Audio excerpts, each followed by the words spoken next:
Kelly's Eye, brought to you by Ellis Brown Architects. Today, David, I have to say, I'm looking at a mess. Well, I don't know about that. We're standing opposite a new set of apartments, so possibly it's that. I daren't ask. Well, it is that, and I suppose I've said a mess because knowing what was here before and then seeing what is here now, and seeing what is here now is trying to be unsuccessfully, then it's a mess. It's plain-faced. It is, and it's very plain to see. We're standing on a road that doesn't seem to have a name. The only nameplate says private parking. But we're on this slip road that goes from Mona Terrace down to meet Finch Road, and we're actually at the end of Mona Terrace, which is that terrace of individual houses facing the Chester Street car park, or the upper decks. It's not so long since we were here watching, or the start really, of a demolition, I suppose. That's right. They were about to take down two buildings, numbers 1 and 2, and you'll probably recall from this position there was a door on the side which was the entrance to number 1, and it had a very fine fluted portico arrangement. Number 2 had its own front door and then flight of steps down going to tall gate pillars onto Finch Road. Now what's happened is they're both gone. They've been replaced by a single building, which I think is 8 apartments in total. And so we're in the side road looking at now the entrance, and you'll see the entrance now is 1, 2, 3, 4, 5, 6, 7 steps up, 7 very tall steps, steep riser in each case. Narrow tread as well. Narrow tread, and instead of that fine fluted portico arrangement, you've got sort of 2 pieces of wood nailed on the wall and a bit of fiberglass over the top. And to level it up, there's a couple of brick pillars underneath which just lack proportion and everything.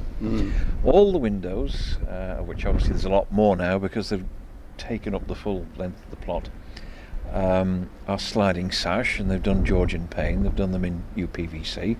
That in itself is all right, except whoever's done it doesn't know about Georgian windows, because Georgian windows don't have horns on. It's the Victorian windows that are a bigger plane of glass that do, so you've got this sort of strange mixture.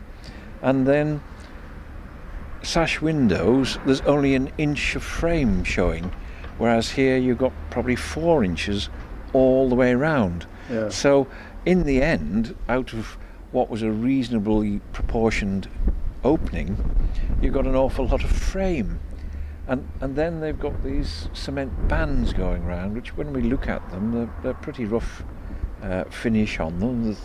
And then the wall itself, great big expansion joints, 2 of them, banding going around, but a flat band, no projection like on the houses round the corner, which have got proper corners, and then all these little bits of plastic sticking out at different levels.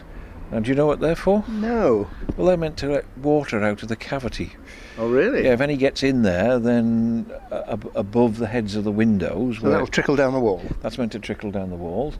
Then we've got this array of 3, 4, 5, 6, 7 ventilators just popping out of the wall on the side. There's more on the front. And somebody's obviously taken a dislike to them, or Yes. discovered that they're made of very thin plastic, and consequently they've been bashing 8 bells out of them, so it doesn't help. I think they're ventilators from washing machines or something or other, but it just doesn't have that feeling which the previous terrace does. Now, we're standing on the side out of the wind. When you look on the front, now you've got this monolithic front running through. No doors, no steps. No gardens. Well, No, not, garden. what used to be the gardens, there's a bit of grass there and a few bits of planting, but they're largely car parks. Largely car park in front of the building. So, Yeah. of course, not only do you go into one of these flats and look at cars, but those in the rest of the terrace then haven't got what they had before, which was a series of gardens. They've got cars stuck up at a high level because they've filled it up. But even on the Finch Road side, where there was the tall gates, instead of leaving the steps there so these people could go down and then down Well Road Hill, they bricked it up, but not neatly. It's just bricked up and rendered, to an arbitrary level instead of working something within the height of the pillars. So when I said a mess, I mean a mess. Well, it's quite clear once you get up those narrow steps that you're going into Harris View. That's well marked on the entrance there. But the word that springs to mind is minimalist, isn't it? Yes. Many of the most iconic buildings around the island have been designed by Ellis Brown Architects. Keep up with Ellis Brown today on Facebook or via ellisbrown.in.